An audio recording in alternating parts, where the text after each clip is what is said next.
Il est 20h30 sur le plateau de Coloma. Bienvenue dans ce journal dont voici les titres.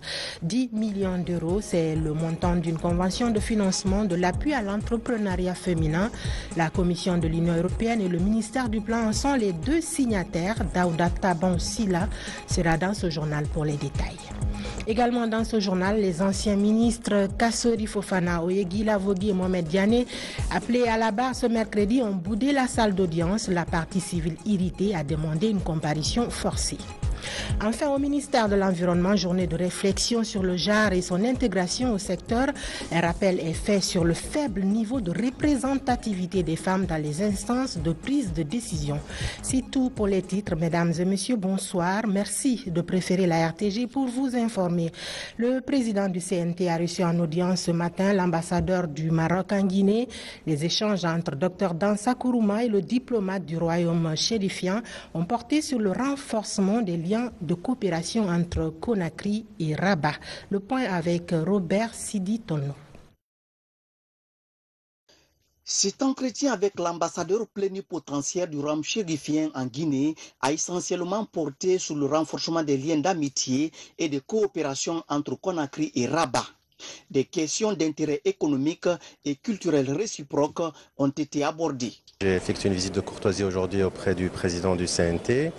Nous avons évoqué l'excellence des coopérations liant le Royaume du Maroc et la République sœur de Guinée, la coopération multisectorielle et toutes les différentes actions de coopération qui existent entre nos deux pays, notamment au niveau parlementaire. Monsieur le président du CNT m'a rassuré bien sûr du soutien de la Guinée aux côtés du Maroc et de sa disposition personnelle et de toute son équipe à renforcer la coopération entre nos deux pays, notamment au niveau parlementaire. En réponse à la démarche du diplomate marocain, le président du CNT a réitéré l'engagement de son institution à soutenir toutes les approches qui s'inscrivent dans la promotion et la diversification des liens de coopération entre les deux États. Une délégation du bureau exécutif de l'initiative pour la transparence dans les industries extractives reçue en audience au palais de la Colombe. Elle est venue échanger avec le Premier ministre Dr Bernard Goumou sur son plan d'action et sur son budget annuel qui s'élève à 7 milliards 14 millions de francs guinéens. Compte rendu Ousmane Bangoura. C'est le comité de pilotage de l'ITIE-Guinée, l'initiative pour la transparence dans les industries extractives. Ici, le conseil de supervision, qui est l'organe suprême de l'ITIE, rencontre le Premier ministre chef du gouvernement, Dr Bernard Goumou. Objectif, faire approuver le plan de travail et budget annuel 2023. Pour cette année, le montant du BTPA se chiffre à 7 milliards 14 millions de francs guinéens, soit l'équivalent de 821 500 $ américains. Il s'agit de tout ce qu'on doit réaliser au cours de l'année et quels sont les montants alloués pour la réalisation de ces différentes activités, n'est-ce pas, qui constituent ce plan de travail.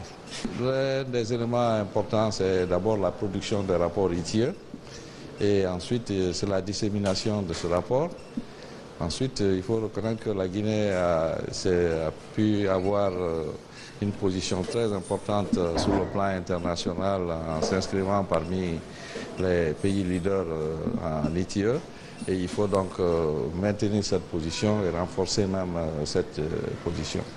La présentation de ce rapport condensé par le Conseil de l'ITIE au Premier ministre Dr Bernard Goumou vise à faciliter l'adoption du plan de travail et budget annuel 2023. Le chef du gouvernement invite les membres du comité de pilotage de l'ITIE-Guinée à beaucoup plus de rigueur dans le suivi des activités. Et puis 10 millions d'euros, c'est le montant d'une convention de financement de l'appui à l'entrepreneuriat féminin. La Commission de l'Union européenne et le ministère du Plan et de la coopération internationale sont les deux signataires de cette convention. Le but visé est l'appui à l'autonomisation économique des femmes entrepreneurs de 2 régions de la Guinée. Daouda Tabansila.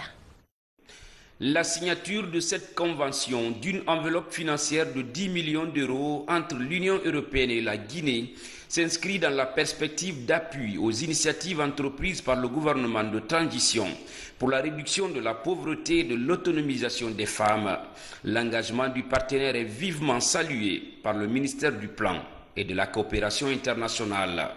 Aujourd'hui, nous nous en réjouissons à plus d'un titre. Nous remercions l'ambassadrice, Madame Jolita, et toute son équipe qui accompagne notre département, le bureau d'appui à la coopération avec l'Union européenne qui font le suivi essentiel, et nous exhortons vraiment les partenaires de mise en œuvre, dont l'APIP, à travers le ministère du Commerce et de l'Industrie et des PME, à vraiment faire bon usage de ces montants pour qu'on atteigne de vrais résultats impactant notre communauté. Pour le ministère de l'Économie et des Finances, les projets à financer à travers ce montant doivent être suivis avec beaucoup de rigueur. Et à travers l'agence de promotion de l'investissement privé, les femmes seront recensées en Basse-Guinée et en Guinée forestière dans le cadre d'un programme pour accompagner leurs projets de développement. Sur une période de 7 ans, l'Union européenne adopte une nouvelle stratégie de partenariat avec la Guinée. Cet appui apparaît comme le premier engagement de cette coopération qui réalisera le rêve de nombreuses femmes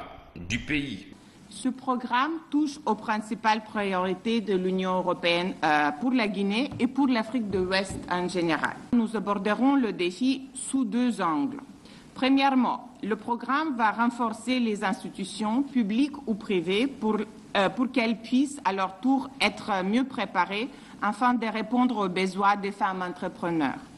Et deuxièmement, le programme va accompagner directement les femmes entrepreneurs de ces 2 zones mentionnées, Basse-Côte et Guinée forestière, avec des formations adaptées à leurs besoins et avec l'accès au financement. Ce projet est une composante du développement inclusif des objectifs de développement durable ODD. La question de la gestion des finances publiques focalise les attentions au ministère de l'Économie et des Finances pour permettre aux contrôleurs financiers de s'approprier les textes qui régissent leur fonctionnement. Une série de remises à niveau est initiée par la Direction nationale du contrôle financier. Pour cette phase, les contrôleurs des régions de Kankan, Farana et Zérekore sont ceux concernés. Mamadi Gassam.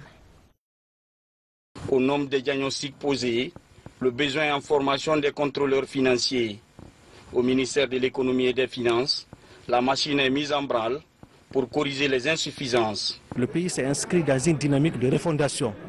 Cela est possible lorsque les hommes qui sont amenés à œuvrer pour cette refondation travaillent conformément aux tests et conformément à la volonté des autorités. Donc l'objectif pour nous, c'est vraiment amener les contrôleurs financiers à mieux maîtriser la réglementation pour les permettre de participer davantage à la maîtrise des risques budgétaires. Cette remise à niveau obéit aux exigences de la refondation institutionnelle, un principe bâti sur la gestion saine des deniers publics. Cette seconde phase touche les contrôleurs financiers des régions administratives de Kankan, Farana et Nzérekore.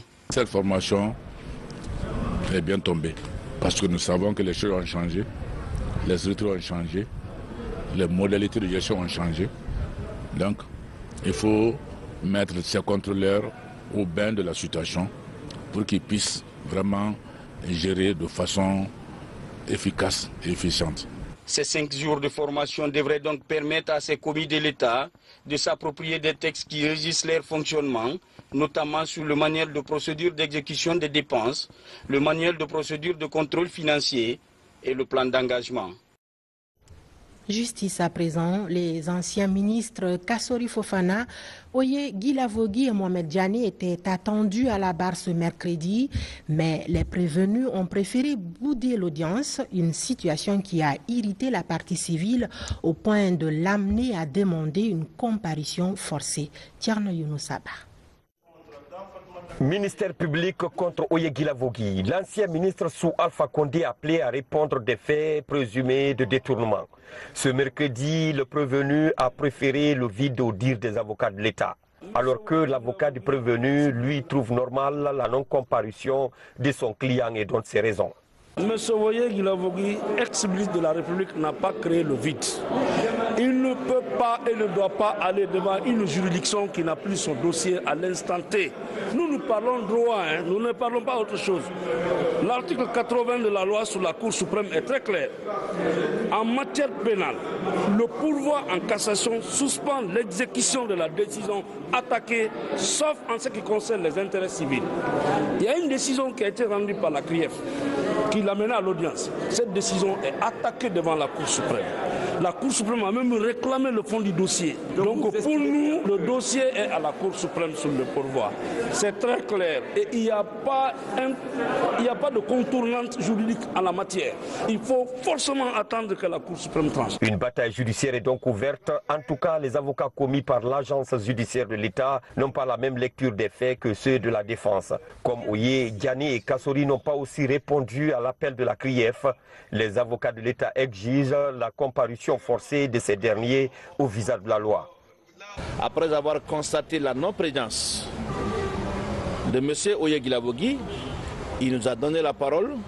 Nous avions demandé l'application de l'article 477 du Code de procédure pénale qui permet au ministère public de conduire par la force un détenu qui refuse de comparaître volontairement.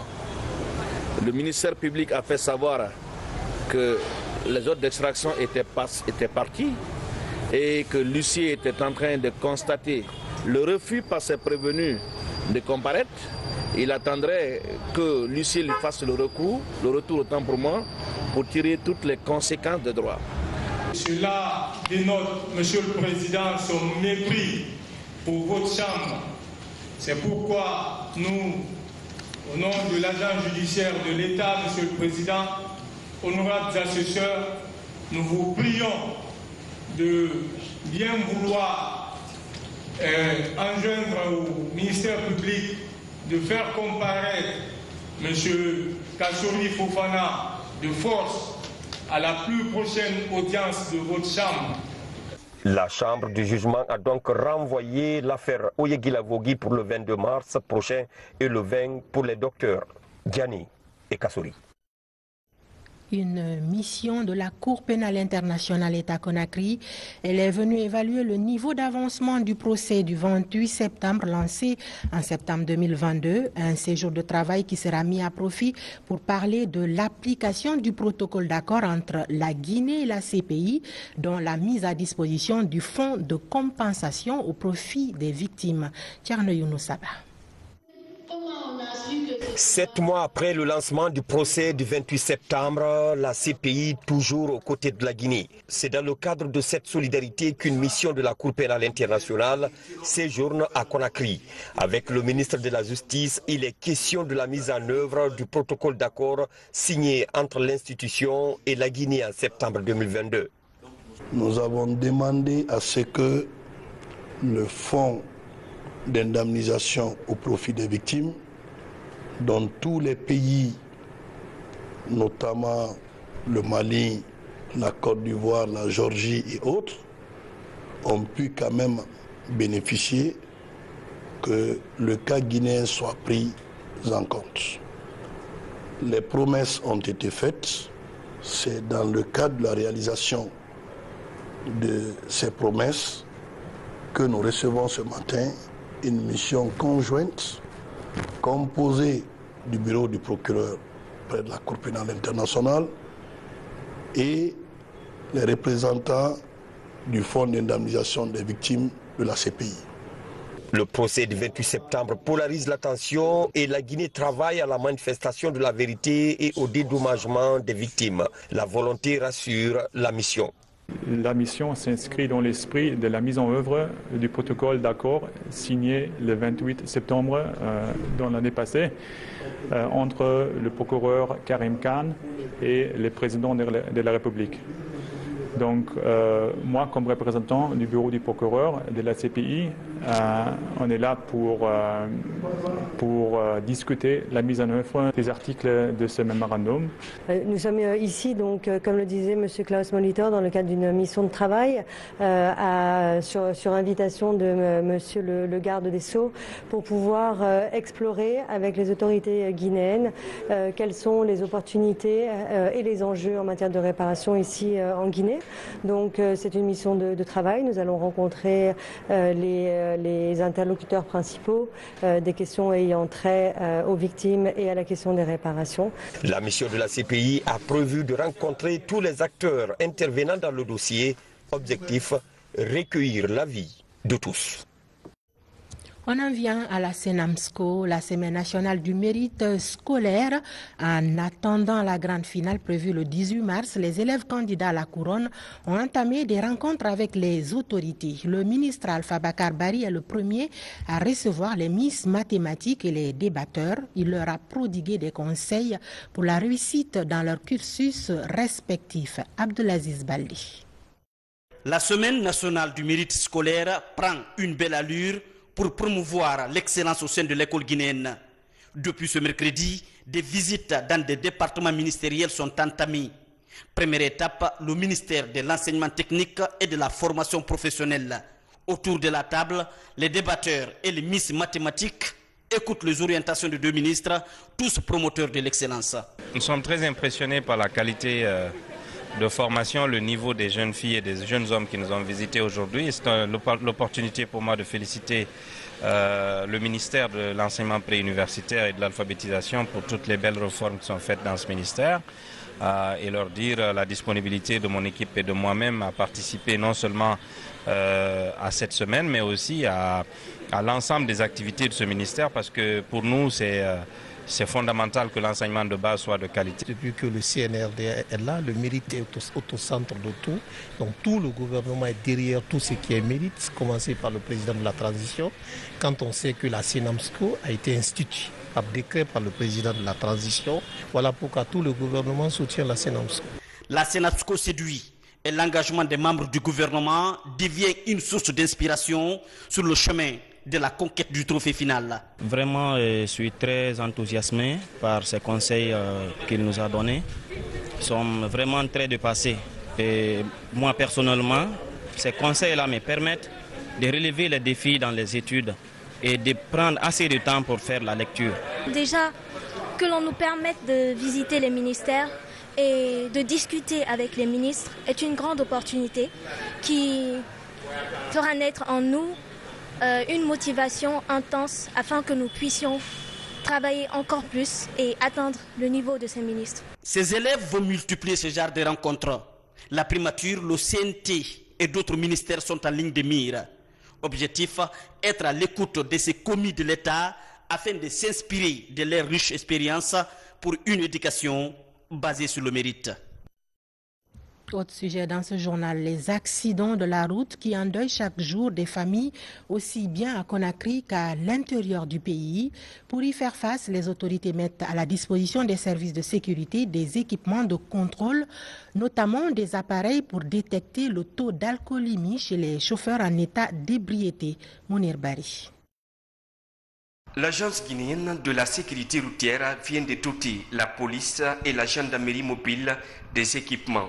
Ces équipements, appelés encore alcotest, devront aider les agents à détecter les chauffeurs en état d'ébriété. Avec ces appareils, le taux d'alcool sera désormais connu chez les acteurs de la route afin de minimiser les risques d'accident de la circulation. Longtemps, on attendait ces matériels-là, puisqu'on ne peut pas travailler si on n'a pas de matériel. Ici, ça nous aide à réduire drastiquement la commission des accidents, puisqu'il faut déterminer les gens qui sont en état d'ébriété pour prendre des sanctions. Mais on le faisait sans matériel. C'est quand on voyait un chauffeur qui a fait un accident qui titube, ou alors on sent le vin sur quelqu'un, on dit qu'il est déjà en état d'ébriété. Alors, ce n'est pas ça. L'insécurité routière est un phénomène très récurrent à Conakry et à l'intérieur du pays. Selon les spécialistes en la matière, la plupart de ces accidents mortels trouvent leur origine dans la consommation de l'alcool par les chauffeurs avant d'emprunter les engins. Ces alcotex vont nous permettre désormais de savoir, au niveau de la circulation routière, qui est en train de conduire dans un état normal et qui ne l'est pas. Aujourd'hui, on est dans le cadre de la protection justement des usagers, la protection des vies humaines. Et je crois que ça va bénéficier à tout le monde, à tous les usagers que nous sommes aujourd'hui. À travers cette cérémonie de remise d'équipement, le département des transports, via la guichère, agence guinéenne de la sécurité routière, s'inscrit dans une dynamique de réduire drastiquement les accidents de la route et promouvoir la sécurité routière.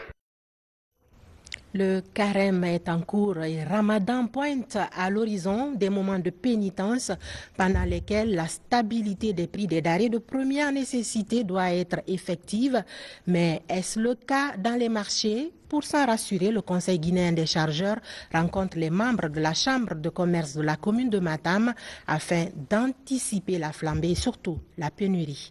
Moussa Komara. Entre le Conseil guinéen des chargeurs et la Chambre communale de commerce de Matam, le pacte est scellé.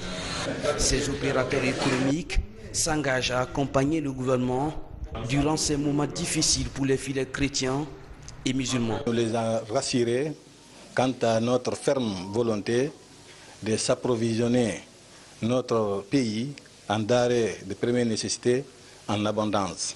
Et nous les avons rassurés aussi, les prix convenus dans le protocole d'accord seront respectés. Dans les magasins, le stock de riz et de sucre est important, mais le réveil, c'est au niveau des détaillants dans les marchés. Madame la ministre du Commerce déjà a mis à notre disposition des inspecteurs assermentés pour vérifier naturellement les prix dans les marchés avec les démembrements de la Chambre de commerce. Donc le président de la Chambre de commerce nationale a déjà donné le ton en lançant officiellement l'affichage du prix. Ces opérateurs économiques plaident pour la mise à disposition des grands magasins de stockage, ce pour éviter que le panier de la ménagère ne prenne un coup.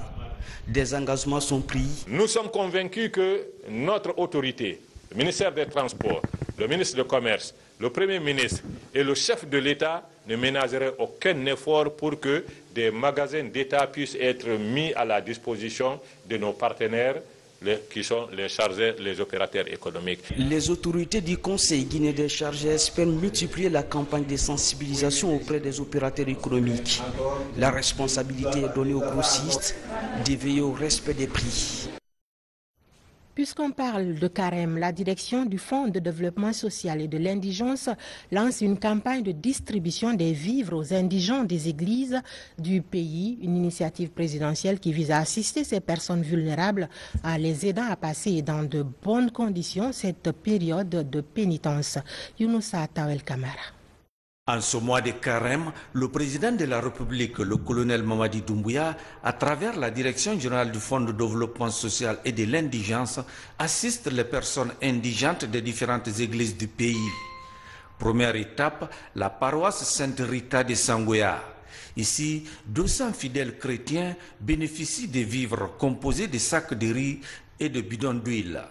Un don qui vient au moment opportun chez ces fidèles indigents de la paroisse Sainte-Rita. Sincèrement, nous voyons cette transition qui inclut tous. Ces familles en cette période, que chacun est en train de se batailler pour traverser ce moment de pénitence et que l'autorité quitte son niveau très élevé pour les rejoindre dans leurs préoccupations. Je pense qu'il y a meilleur. Je remercie le gouvernement, le président de la République et son gouvernement. Vraiment, je suis contente. C'est la première fois de voir les choses comme ça. Là. Merci pour le président aussi qui a beaucoup pensé. Les veuves, les gens qui sont malades, parce qu'il y a d'autres personnes aujourd'hui, il n'y a pas de soutenance. Mais vraiment, si on voit ça, il a fait ça. Il n'y a pas d'autre chose à dire si ce n'est pas pour le remerciement. Cette autre action de bienfaisance de la part du président de la République en ce mois de pénitence, de prières et d'aumônes vise à faire bénéficier toutes les couches vulnérables des retombées des richesses de la Guinée. Nous avons été instruits par l'autorité le président de la République, le Premier ministre, chef de gouvernement et le ministre de la promotion féminine. Et vous savez que nous sommes en plein carême.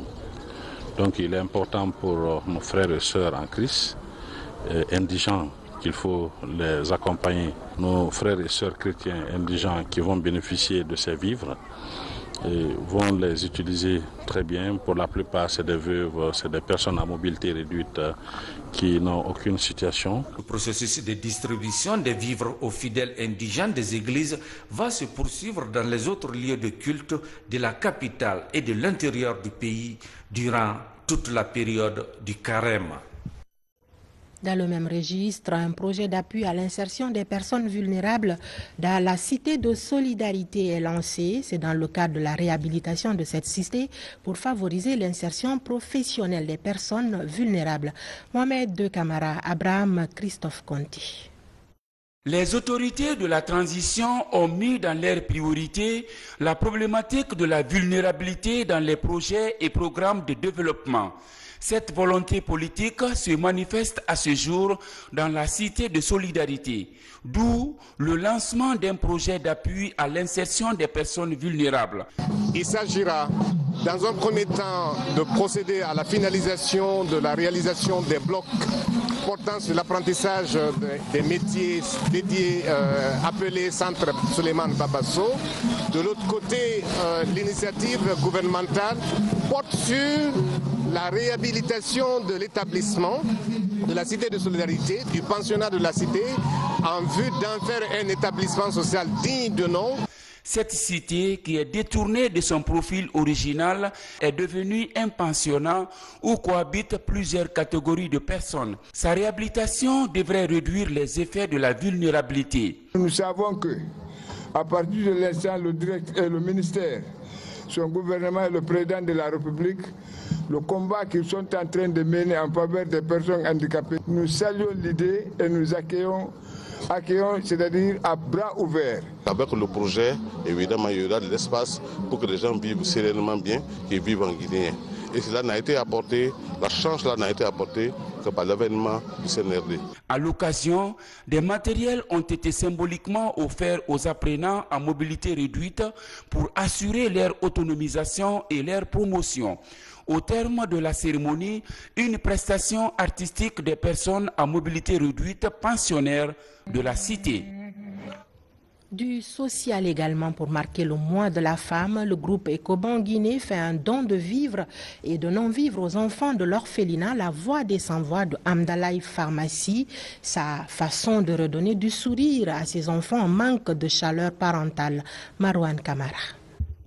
En rénovation depuis plus d'un mois suite à un incendie qui a causé plusieurs dégâts matériels, l'orphelinat La Voix des Sans-Voix de Amdalaï Pharmacie bénéficie de l'assistance d'Ecobank Guinée. Le don est composé des vivres et des non-vivres destinés aux enfants pensionnaires du centre. Cette année 2023, nous avons décidé d'organiser une séance de formation pour les étudiants de l'ENAM et de venir au secours de nos enfants victimes d'incendie en faisant une modeste contribution. Nous tenons par ce geste à vous transmettre nos encouragements pour que vous continuiez à défendre toujours avec la même ferveur cette cause utile. Comme à l'accoutumée, ce geste humanitaire de la Banque panafricaine va permettre d'alléger les charges du responsable du centre et améliorer les conditions de vie de ses enfants déshérités. Nous remercions d'abord toutes les femmes d'avoir eu l'initiative de placer au cœur de leur célébration l'humanité. Ça va nous apporter un plus parce que pratiquement nous n'avons aucun stock alimentaire et nous avons vraiment besoin de matelas. Et ce don vient suite à cet incendie dont nous avons été victimes le mois de janvier. Ça aura un impact positif pour nous. À travers ce geste, le groupe Ecobank réaffirme son attention à ces enfants en situation de précarité. Je reçois sur ce plateau l'une des plus grandes divas de la musique mandingue, Oumou Sangaré, qui n'est plus à présenter.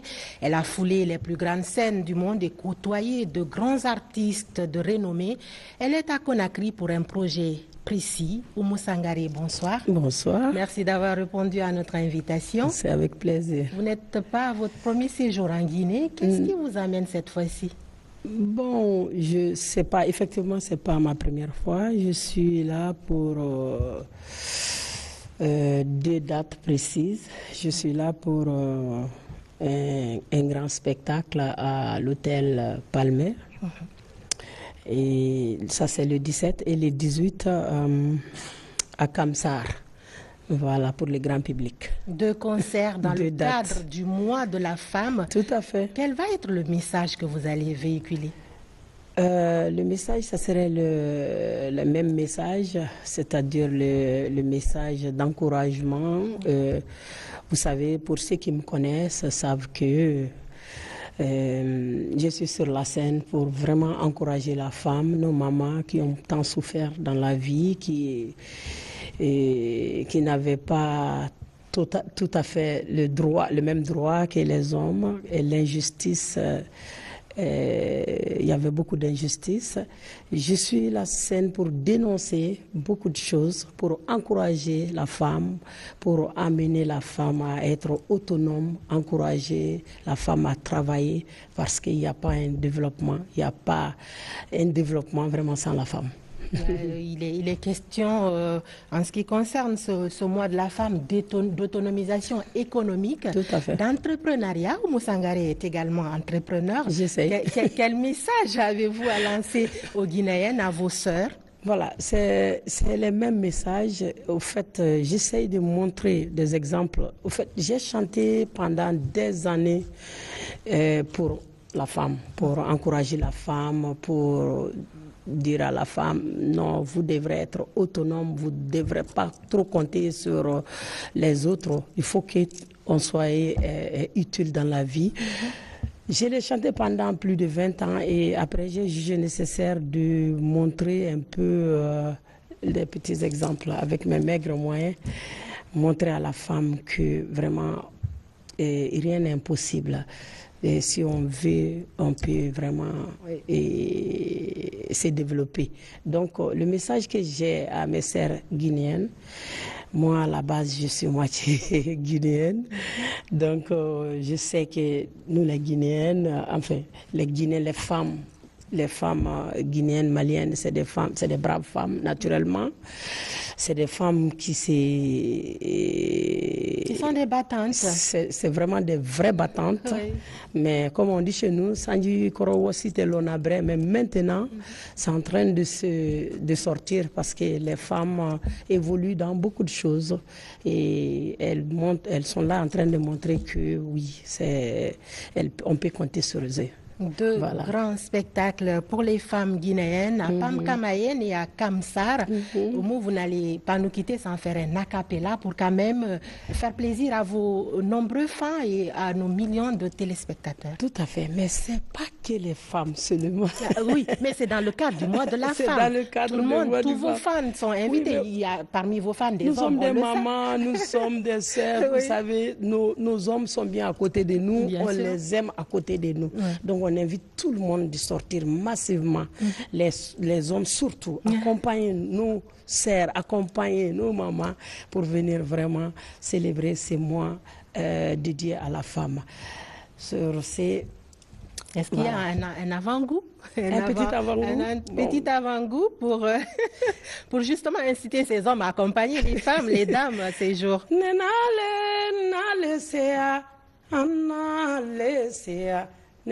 la jine fe se anale la jine muso fe se anale Guinée muso baile se anale la Guinée che bai fo se anale dini se te mana nino anale se wa. Merci Oumou Djoubati et Oumou Sangaré, j'ai dit 2 grandes dates à Pamkamayen et à Kamsar, c'est à l'occasion du mois de la femme. Merci d'être passé sur ce Merci beaucoup. Et on poursuit ce journal au ministère de l'Environnement, journée de réflexion sur le genre et son intégration au secteur. Le personnel genre et équité de ce département rappelle aux autorités le faible niveau de représentativité des femmes dans les instances de prise de décision. Alpha Isiagaba. Les questions d'équité et d'égalité restent encore posées dans l'administration publique, d'où la journée de réflexion sur le genre et son intégration dans le secteur de l'environnement et des changements climatiques. Le service genre et équité saisit cette journée pour interpeller les pouvoirs publics sur le faible taux de représentativité de la couche féminine dans l'administration. Quand on parle de développement durable, il faut une implication réelle, et cela est un signe, n'est-ce pas, de promotion du genre. Donc ça, je pense qu'aujourd'hui que le défi quand même est énorme, mais le ministère de l'Environnement aménagera aucun effort en ce qui concerne l'implication effective des femmes dans tout le processus, dans tout le développement, n'est-ce pas, du secteur de l'environnement.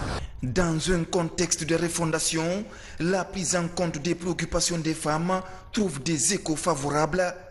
Au ministère de l'Environnement et du Développement durable, le genre n'est pas relégué au second plan.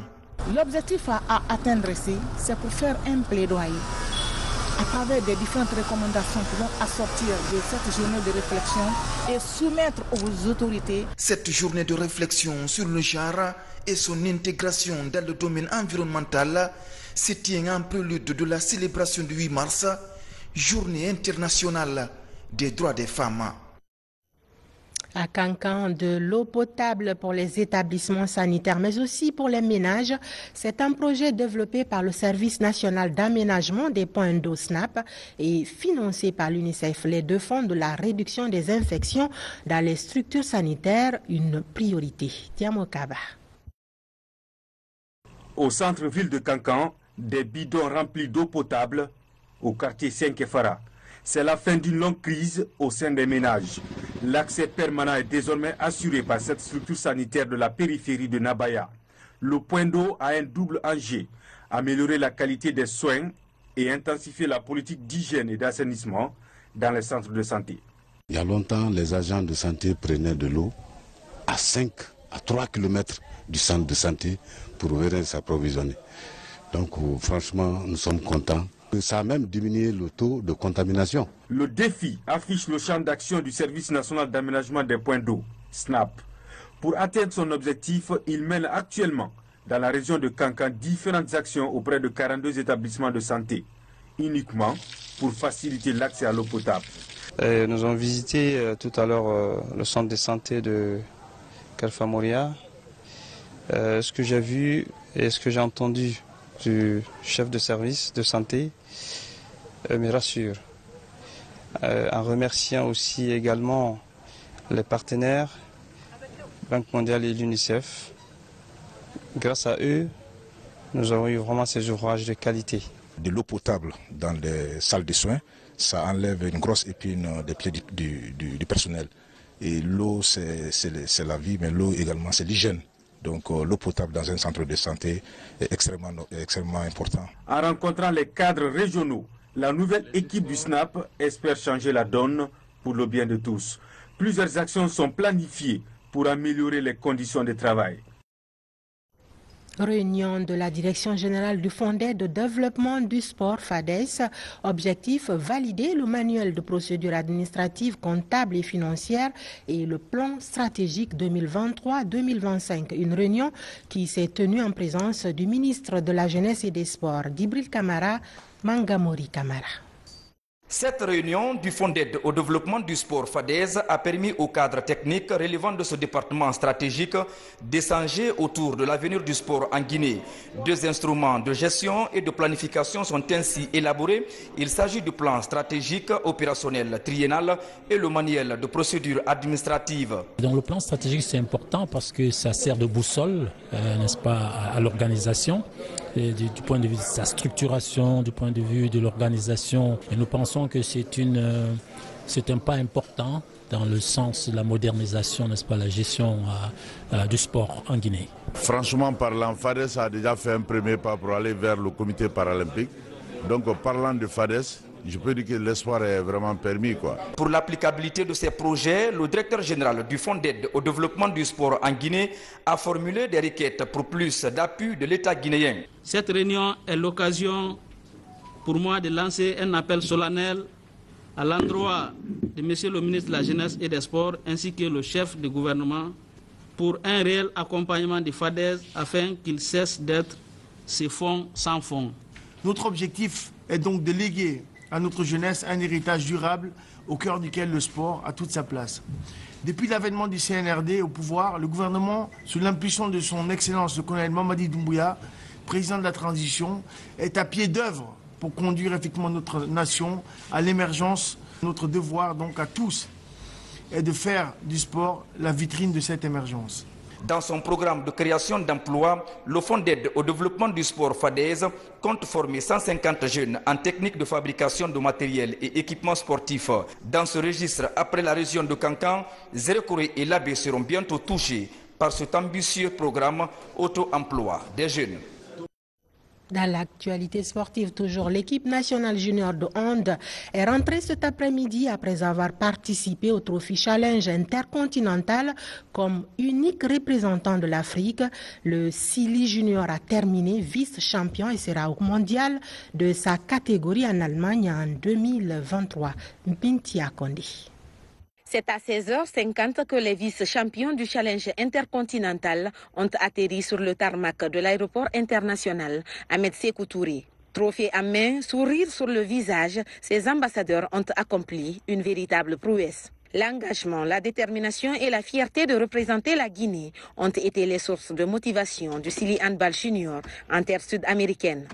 Ces handballeurs étaient au rendez-vous sud-américain pour représenter tout le continent africain au Trophy Challenge intercontinental. Un parcours élogieux avec à la clé 3 victoires en 4 sorties. Avec 6 points, le Sili termine deuxième au classement avec le même nombre de points que les Cubains, premiers du tournoi. Les juniors guinéens rentrent au bercail avec le trophée de vice-champion, tout un motif de fierté. Avant de quitter le pays, on avait promis aux populations guinéennes de venir avec le trophée. Donc j'espère qu'on a accompli notre mission. Donc chose promis, chose due à faire encore. Je suis vraiment content de venir avec le trophée, avec le coach. C'était pas du tout facile pour nous, parce qu'on n'a pas seulement représenté la Guinée, mais seulement l'Afrique aussi. Donc avec ça, nous sommes fiers de notre parcours. Deuxième au classement, ce trophée de vice-champion est le résultat d'une compétition réussie pour le Sili Handball Junior, car il sera au rendez-vous mondial de handball de sa catégorie au mois de juin prochain en Allemagne. C'est une mission accomplie pour moi parce que c'est une fierté pour moi et la joie parce que je me suis fixé un objectif depuis le Challenge Journal. J'ai pris l'engagement à ma fédération que je ferai tout pour que l'équipe soit qualifiée en mondial et cela fut fait. À ce trophée de vice-champion s'ajoute aussi le titre du meilleur buteur, Bambo Dramé, qui totalise 44 buts. Il faut rappeler que la Coupe du Monde, c'est dans quelques mois. Cette équipe doit donc se préparer conséquemment pour cet autre rendez-vous mondial. A précisé qu'il y a 8 handballeurs guinéens qui manquent à l'appel. Ils ont disparu sur le chemin du retour sans aucun document sur eux. Mais le vice-président de la fédération rassure que tous les moyens sont mis en œuvre pour les retrouver et les ramener en Guinée. Suivi. Les enfants ont fait des choses à tue-tête, aidés par certains de leurs parents qui sont ici. Le souhait que nous avons, le souci majeur que nous avons, c'est comment faire pour que ces enfants reviennent. Parce qu'aujourd'hui, nous sommes soucieux de leur état de santé, nous sommes soucieux de leur vie, de leur sécurité. Ils sont quelque part dans le monde, sans document ni rien. Je pense qu'ils vont comprendre et revenir à de bons sentiments pour que nous les faisons revenir et qu'ils retournent encore dans le concert de la famille du handball. Ce sont nos enfants, nous ne pouvons pas les rejeter. Nous sommes prêts à les accueillir les bras ouverts. Ils sont encore dans la compétition. L'aventure n'est pas finie. Il y a le championnat du monde qui se prépare dans 2-3 mois. Ce sont les mêmes sur lesquels nous comptons. Qu'ils viennent et ensemble avec le gouvernement guinéen, nous allons tout mettre en place pour rehausser leur niveau et faire de ces enfants-là la fierté de la République de Guinée. Chacun va jouer sa partition. La responsabilité sera située et déjà au niveau de l'État Costa Rica, ils ont compris que les responsables qui sont partis ont joué leur rôle en tant qu'encadreurs. Parce que les documents, les titres de voyage, tout et tout, sont restés dans la main des encadreurs, les responsables que nous avons envoyés pour encadrer ces enfants. On termine avec ce communiqué de EDG. La Direction générale de l'électricité de Guinée, EDGSA, informe son aimable clientèle que suite à l'incendie survenu le mercredi 8 mars 2023 à 16h au poste 110 kV de CWE à Tombo, les travaux de réparation des dégâts ont été engagés. En effet, les équipes de CWE, Sogeka et de l'EDG sont toutes mobilisées pour un retour à la normale et à date. Le poste a été partiellement mis en service ce mardi 14 mars 2023, permettant ainsi d'alimenter la clientèle avec l'apport des centrales thermiques à Conakry. Cependant, en attendant la fin des travaux dans de meilleures conditions qui nécessiteront la commande de nouveaux équipements électriques à l'étranger, la fourniture d'électricité sera alternée pour quelques quartiers concernés dans les communes de Matam, Dixine et Ratoma. Par conséquent, face à cette situation, indépendante de sa volonté, EDG rassure que tous les moyens de production seront mis à profit pour l'amélioration de la desserte et elle sait compter sur la bonne compréhension de tous. Voilà qui met fin à ce journal. Grand merci à vous de l'avoir suivi. Je vous souhaite du plaisir en compagnie de nos programmes. Bonsoir.